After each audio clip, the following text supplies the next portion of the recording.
Alright, so the last thing I kind of want to remind everyone of is, keep in mind, right, I'm not a chef.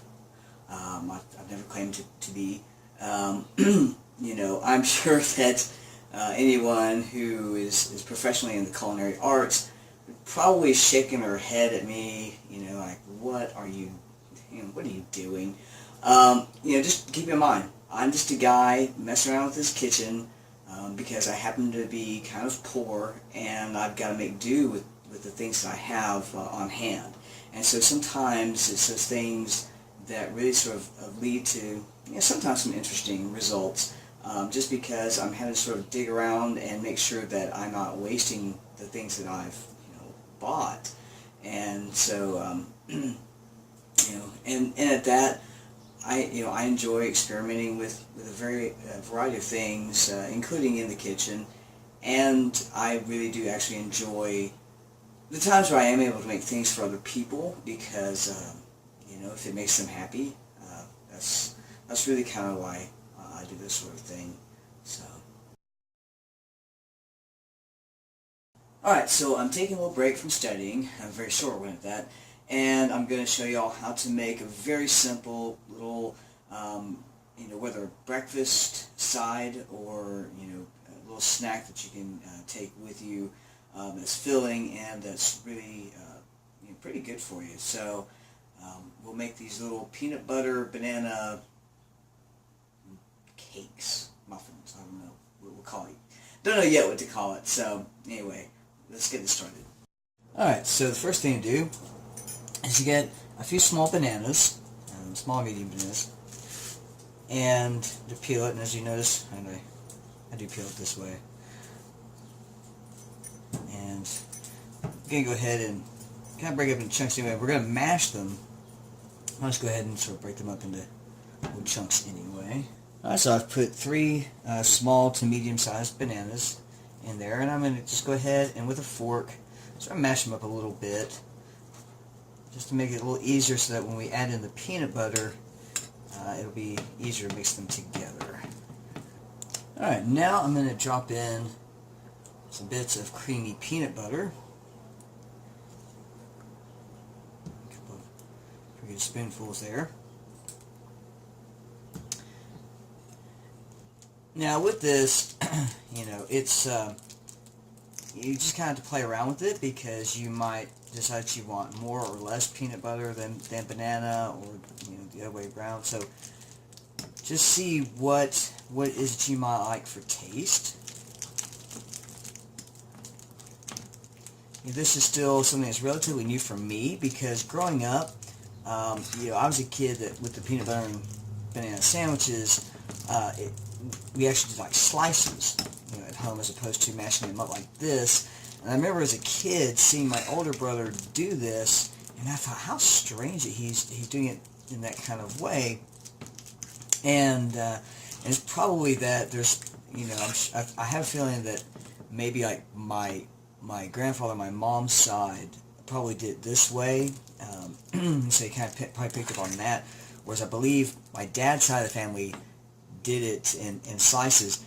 And you wouldn't think it's that big a deal, but honestly, like the way people eat things, it's amazing. Like things like that, it's kind of like the toilet paper roll. Does it go over or under? It's like these are the sorts of like things that families like really fight about, and they get serious about these sorts of things. So really, just starting to kind of do this particular recipe is when I started doing this sort of mashed up thing. And I'm not sure I would actually like this as a sandwich, in that kind of way, because I don't kind of care for the texture of it like this. As in something called like a sandwich. But for this recipe, it actually works really great because we're going to add in the oat flour here in just a moment, mix that all up, and when we bake it, it all solidifies.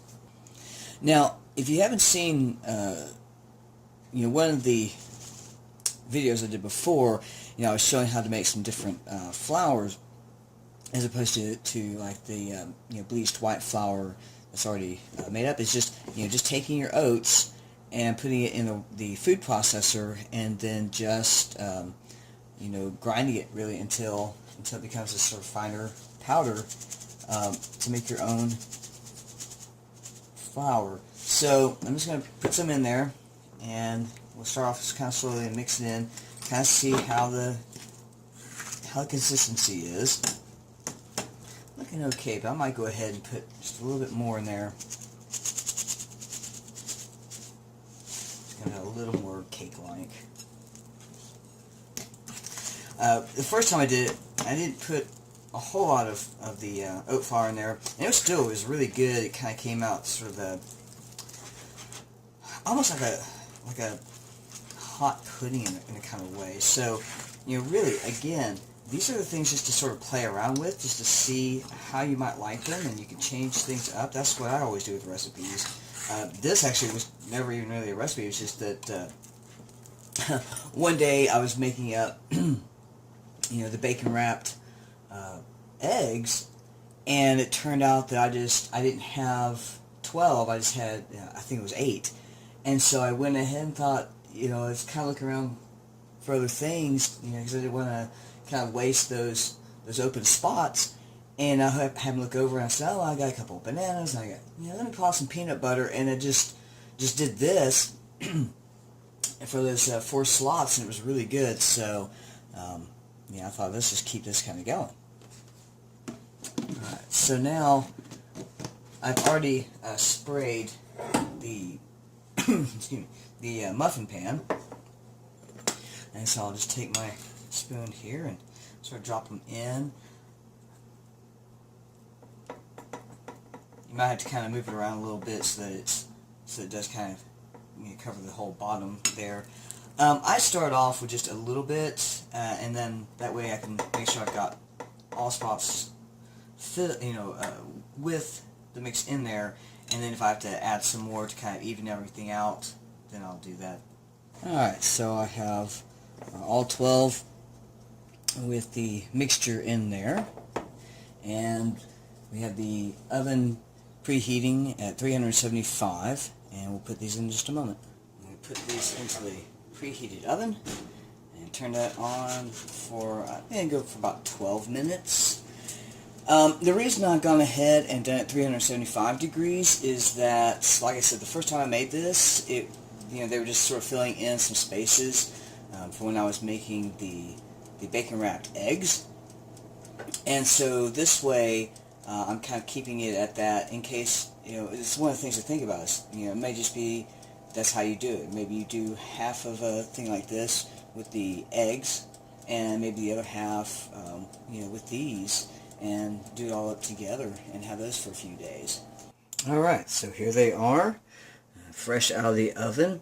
I say let them, you know, sit for a few minutes. That way they're a little easier to remove. They're pretty soft when they first come out, but that way they kind of settle a little bit, and it makes it a little easier to remove them, right? So, like I said, with these, the consistency is somewhere. It's almost like it's between a cookie, like a kind of like a soft cookie, and a muffin, you know. So, and even sort of like the size and thickness, sort of in between there. So, there we go.